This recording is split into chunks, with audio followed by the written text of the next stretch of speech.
The world is getting darker and life is getting harder.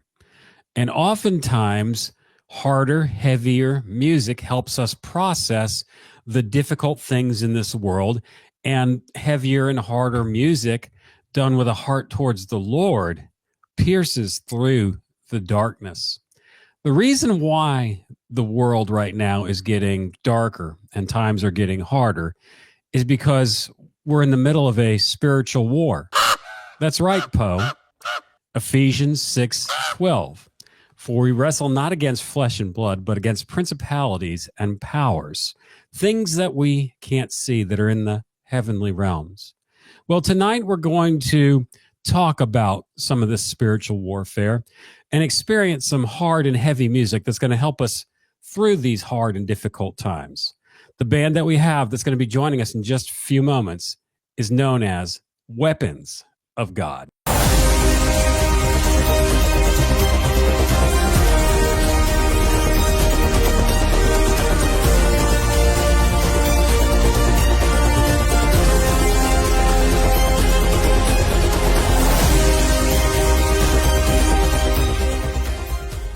Oh my goodness, look at this screen. We've got a ton of people. It looks like Hollywood Squares or the Brady Bunch right now. This is Weapons of God. Hey, before we go ahead and get started and dive into the tunage, can each of you introduce yourselves? And we'll start over here with Steve. Steve McGowan. Jason Harmon, Chief Drumming Officer. I'm Leon Black, and Screams and Strings. Girard, bass, Subsonic Devastation. I love it. I love the titles. So let's start with the band's name. It's very attention-grabbing and thought-provoking. When you say Weapons of God, what are we referring to? Well, the name of Weapons of God started where I was in the process of writing a song called Weapons of God, and at the time, in the early days, the band had a different name at the time. So I started writing a song referring to Ephesians 6:10-20, talking about the armor of God. Yeah. So I thought, man, this would be a really good song. I mean, it sounds like a lot heavier, Weapons of God, So changed the name, and it just started from there. But Weapons of God could be a reference to, our instruments or the weapons, our vocals, the lyrics, the music, or the Bible, ourselves, even you're a weapon of God. We're out. You go out there and you get the word out, get the message. The message of God. Yeah, absolutely. Before we came on the stream tonight, I was taking a look at Ephesians chapter 6 verse 12. So I was in the right wheelhouse of the name of the band.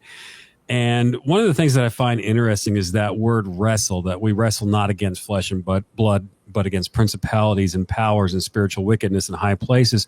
That word wrestle, pole. Now, that's not a reference to Ric Flair and Hulk Hogan type wrestling. Woo! It's more the it's more the Greco-Roman style. But what you were just saying, Steve, about your weapons and your voices, another definition of the word pole, which means to wrestle, means to vibrate. It's a vibration or a frequency vibration. So when you guys are playing your instruments for the Lord and when you're singing unto the Lord and singing for the Lord, you guys are actually breaking through the darkness. It's a spiritual weapon. And this is one of the things that we've said a lot on this show. If you take a look at the word for instrument in Hebrew, it's kili, which actually means artillery. And that's why I love heavy, hard music for Jesus, because it just pierces through the darkness. And I really see that with what you guys are doing as a band, and really appreciate that you're out there and you're fighting the good fight and breaking through the darkness. Just this summer, you released a track off of your third album entitled Tribulation, or should I say Tribulation. I noticed that the tri was capitalized for number 3. It's entitled The Death of Me. What is the message of this song? Death of Me is pretty much a song about dying to yourself, dying to the old you, giving up the past, and surrendering your life for Christ. and starting a fresh new life through him. Let's go ahead and take that song for a spin. This is Death of Me by Weapons of God.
chunky and crunchy. That's the way I like my music, and that is just Chunkified and crunchified. That's Cool. new term. You heard it here first on Raven's Heart. Chunkified and crunchified. You guys can use that now, like in Heaven's Metal magazine when they interview and they ask you, hey, how would you describe your music? Oh, it's chunkified and crunchified. And you know what? I don't even copyright it. That was part of the goal, to generate new adjectives as people listen to it. So Right. good. Hey, I passed the test. I passed the test tonight. You know, the death of me. Hard rock, heavy metal historically has had a lot of imagery of death, dying, rotting carcasses, things like that. And it's kind of scared people a little bit, but it's just a reality of this life is that we are all going to die. But what you're doing is you're taking these concepts that are very familiar to the genre and you're going beyond, well, you just die. You know, we're just sad about dying. You're talking about we must die to ourselves to really live life, not just on this earth, but to live eternally. And you're giving the answer to the question. And that's what I like about what you're doing. You're doing it in the same genre format. It's not like you're trying to sound like somebody. I mean, you guys are your own sound. I can hear the different influences in there, but you are weapons of God. And your music is just, that's what people need to hear. They need to hear the chunkified and crunchified sound of weapons of God. Sounds like a new album name. Yeah. Chunkified. Chunkified. Chunkified. Is that like a Disturbed song? We can make it like Chunkified. Sounds like a menu option, the way to order your chicken at Country Fried Chicken. I want my chicken chunkified, please. Poultry chunkified. Before we came on tonight, I was outside. It's pretty hot outside, and I was doing some home renovations outside in the heat, and was kind of feeling a little bit woozy. But I'm coming back to life now. This is a lot of fun.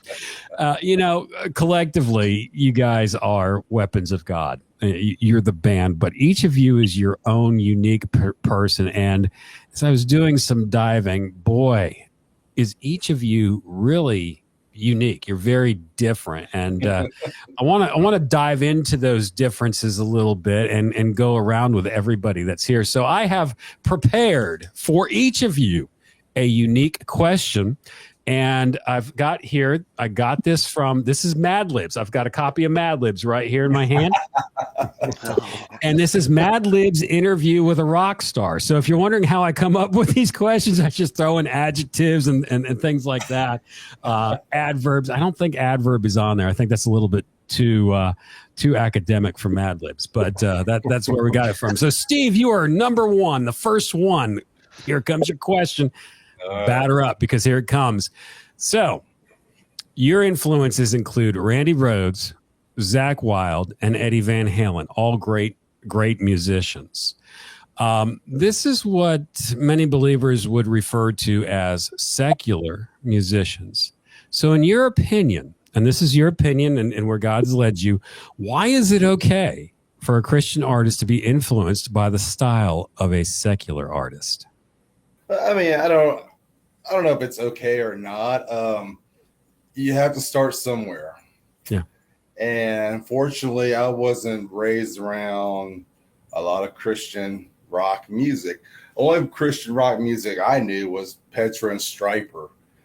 And Stryper was a lot heavier than Petra so that was my first introduction to them in '86. But when you're not, when you're listening to bands like Van Halen and Kiss and Ozzy, and that's all you have, and you're not around the right people to help you introduce other Christian bands like White Cross, Tourniquet, I don't know, quite a few, Barren Cross Soldier, Holy Soldier, those bands. I mean, when it's not introduced to you in your life, then easily those influences are there.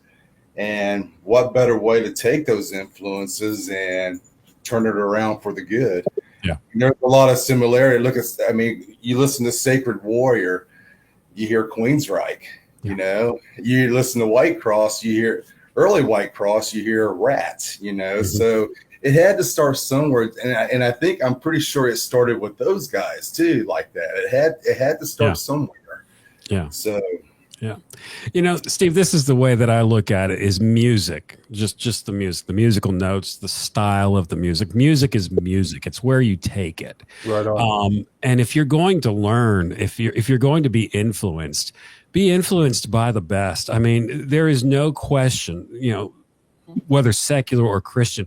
Randy Rhoads, Zakk Wylde, and Eddie Van Halen, they were the best in their class. And why not learn from the people that are the best in their class, and then take it and use it to glorify Jesus, as you were just saying. You know, if you're going to sit in a box and not be influenced by anything, I don't think your music is going to be very good. And I think that's been a problem. Yeah, that was definitely a problem with Christian music for a while, because it's like, oh, you know, we're going to avoid the worldly influences and just kind of, you know, do our own thing. And it wasn't that great. You know, when I first got saved, and that was in the 90s, and I started listening to Christian music, I was like, well, I guess this is what I have to listen to. And I really didn't like it that much. I really wanted to listen to Van Halen more, but I didn't, because I knew I'd be in trouble at the church I was going to. So, but look at the bad boy I am now. So, okay, question number 2, and this one is going out to Leon.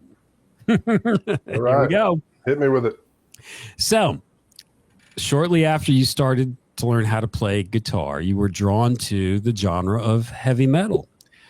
Why were you drawn to metal rather than another genre, let's say like maybe yacht rock? What was it that drew you? What was it that drew you to metal?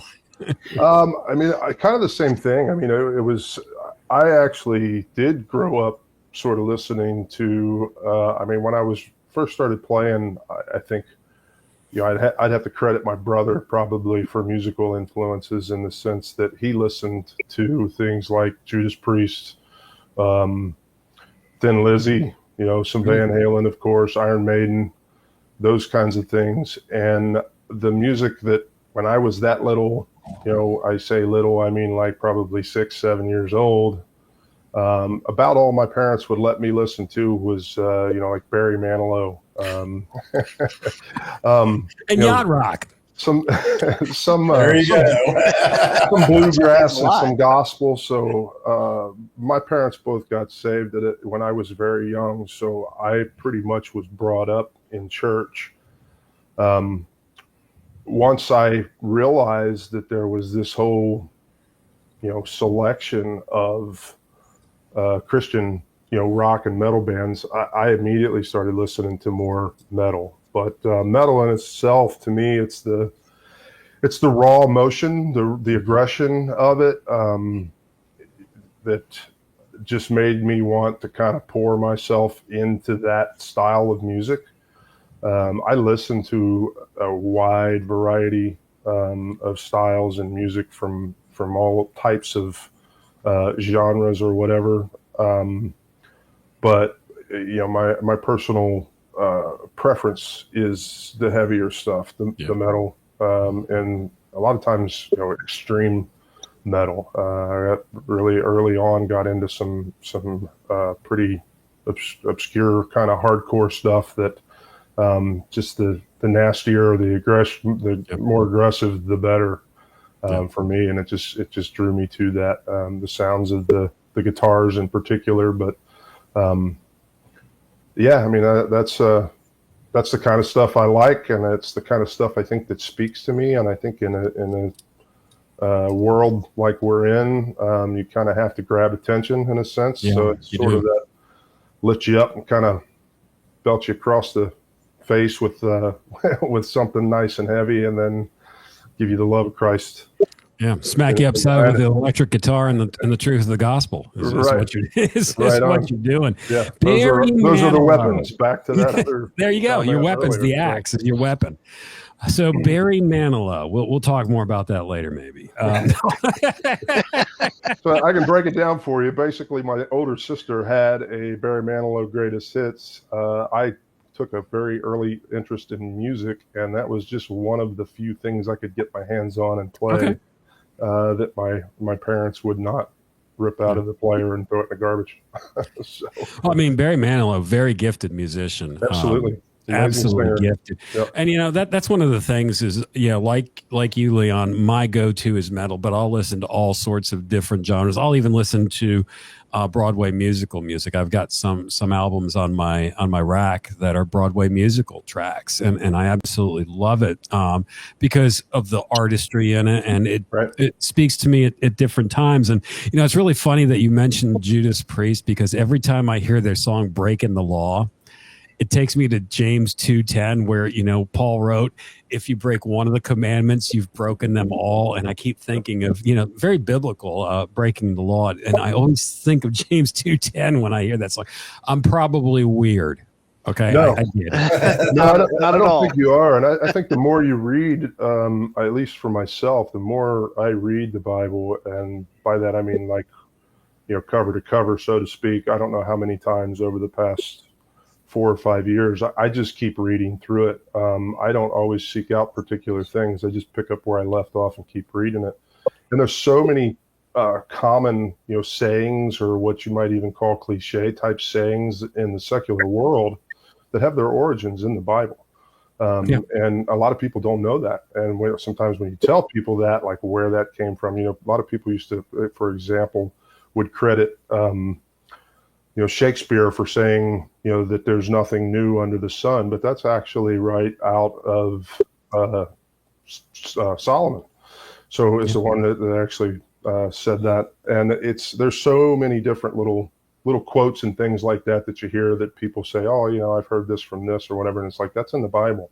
And they're like, what do you mean that's in the Bible? I'm like, yeah, that's where it came from. That's where it originally came from. So yeah, dude, you're quoting scripture. Yeah. And when Paul was writing the epistles, Paul was very educated. He did not live in a box and just eat Chick-fil-A every day. Right. He was actually very well educated. Yeah, I do too. But there's that mentality of, well, if it's not Christian, I'm not going to do it, or if it's not Christian, I'm not going to touch it. Paul's references, he references Plato in his epistles. He references sports in his epistles.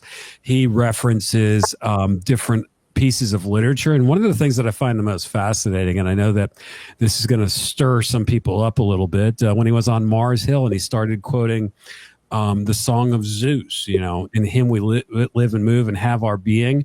That was actually a song to Zeus, who is a demonic being. And he took that and completely flipped it around. It's like, hey, at the altar of the unknown God, this is the God you need to worship. So very educated, and he was aware of the world around him. So did not live in a box and just eat Chick-fil-A every day. I don't know if I'm going to get censored first thing, Chick-fil-A or what. I don't know. So with that, we are going to move on to our next contestant on Hollywood Squares tonight. And that's Ed. And in your bio on the band's website, you state that it's very important to you to use your talents for Christ. Why is it important to you to use your talents for Jesus? Yes, sir, because simply put, we all have gifts and talents and blessings from God. And lo and behold, back in the BC days, you might be using some of these talents, but you're using them for the wrong reason. It's like, and when I started playing in Christian bands, it just had a whole different feel to it. It's like, now I'm doing the right thing. I feel like I'm not squandering my talent. Because obviously, if you're doing it for the right reasons, you're definitely gonna have a different spirit on you. So, and you just feel more grounded. It's like, yeah, I'm doing the right thing, and I'm pleasing God because He's the one that gave me this gift. He's the one that gave me this blessing to begin with, and it's really important for me. Not just as a responsibility, a duty, call it what you will, or an obligation, one I take freely, because for one thing, you're doing what you love to do with the talent that he gave you, and you're doing it for the right reasons. So it's not your religious obligation and duty to go rock. It's something that you freely want to do. It's not something that you're doing out of. I mean, you're doing it because, well, I mean, for one thing, you enjoy doing it, and I just thank the Lord for the talent that He's given me. I mean, because everybody, like I was just saying, everybody has different gifts and different abilities. I mean, not just musically, but otherwise. I mean, I'm gonna give Rochelle a big tip of the hat here, because her gifts are, different than mine or different than yours or whatever. But I'll tell you what, girl uses them well. I mean, she is just extremely gifted. She's got so many constant abilities, and it's a blessing to have her. It really does. From what I can tell, is she's the one that keeps you all in line. Is that the case, Rochelle? She tries. No. Yeah. I didn't try. But I just wanted to give her a quick shout out, because we're talking about different gifts and everything, and without her particular set of gifts, I mean, it wouldn't be conducive to what we're doing, and she just really helps to round out our gifts, with, guitar, vocal, drums, bass, whatever. And it's truly a partnership. Yeah. And it's just a blessing to be part of it. And Ed, as you're using your talents to glorify Jesus here on earth, you're laying up treasures in heaven. I just felt that so strongly as you're sharing with me your heart, and that's true for each of you that's here. And before we get to Jason, who I find to be the most unique of the bunch, we got a question for you, Rochelle. Can you share with us what you do in this odyssey known as Weapons of God? Business manager / road manager, photographer, psychiatrist, Cat herder. When we're in the studio, I listen for things, help with that. A little bit of everything. I do merchandising stuff. It's a little bit of everything. I've been around since the inception of this, and what started it all was he was working on a demo of the first CD, and he needed an extra set of ears. So that's and that was 2013. Yeah. So that's what started it for me. Wow. And Rochelle, just because you're not seen on stage or necessarily in the music videos, what you do is so important, because as it was said, it's a group. You are a team, and it's a team effort. And a lot of people, they don't realize the things that go on behind the scenes to make a team work. And a lot of times it's people behind the scenes that have a tough job, business management and things like that. That's not my gifting, really. But I for somebody that has that, that's really awesome. That's really awesome. So, Jason, now it's your turn. You are in the chute. And as I said, you are the most interesting individual as I was taking a look at the band, because you listen more to audio books than you do. And there's Poe My Raven, books on tape. I wonder if you have any books on tape. You'll have to tell us. You listen more audio books than you do music. And that completely destroys people's images of what a rock musician is. They think you're just rocking out all day. Why do you listen to more audiobooks than music, and how does this help you as a musician? Well, I guess for starters, I'm really, truly humbled and privileged to shatter most people's image of a typical rock musician, because honestly, that's never something that I set out to be. I didn't even set out to be a musician, but only by the grace of God, here I am. I think if I was there's a lot of what people would consider typical rock musicians or rock bands or rock acts, whatever.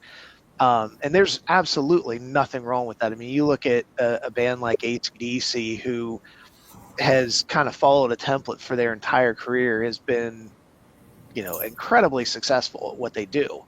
Listening, just devouring so many books over the course of my short period here on Earth hasn't really helped me necessarily on a musical front, but it definitely provides a lot of fodder for the lyrical content. The music is kind of going back to what Leon said, just kind of what you really feel inside, and allowing that to come out in a series of chords, notes, or melodies, or whatever. That's one thing. But then being able to provide the lyrics on top of that is, those are two completely different compartments for me. So I can, and I've done a lot of traveling. I've logged a ton of road miles. So it's easier for me to get through a trip if I'm listening to something that I've never listened to before and it's engaging me mentally, instead of just, rolling along with a tune or whatever, especially something that I've heard before. But I can draw, you kind of mentioned about the whole living in a box thing. Yeah. I can draw inspiration from Christopher Hitchens or Richard Dawkins just as easily as I can from the Bible or anything else. Mm-hmm. Because, I come at things from a Christian worldview by default.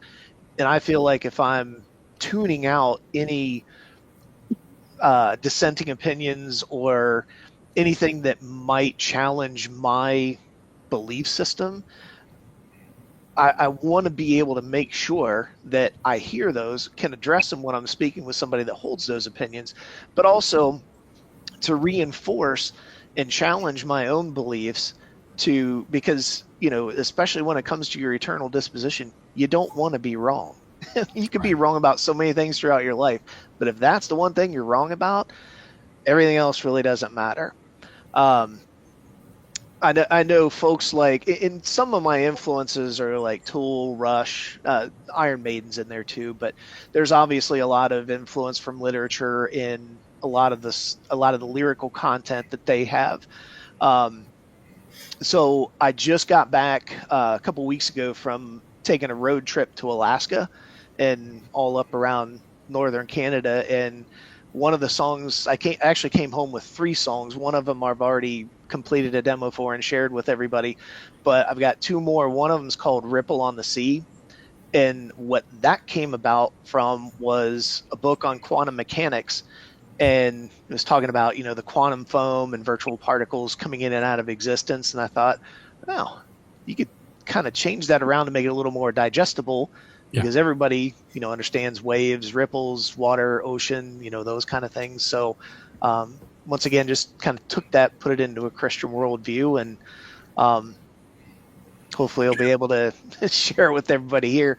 And also just kind of circling back around to Rochelle, one of the nice things is when you've developed something, or you're in the process of developing something, she is very valuable in that she comes at things completely cold, and she's listening to it with a different set of ears. And it's nice to be able to have that perspective, because it's relatively easy to develop tunnel vision whenever you're either working on a song together or, just individually, to hopefully help you get the best out of what that song should be, as opposed to if you just, kind of had your own view, your own ears, your own eyes. So it really helps, especially being in the studio with everybody that for this last album, really, really helped, I think, squeeze the best out of what we could get for the finished product. So kudos.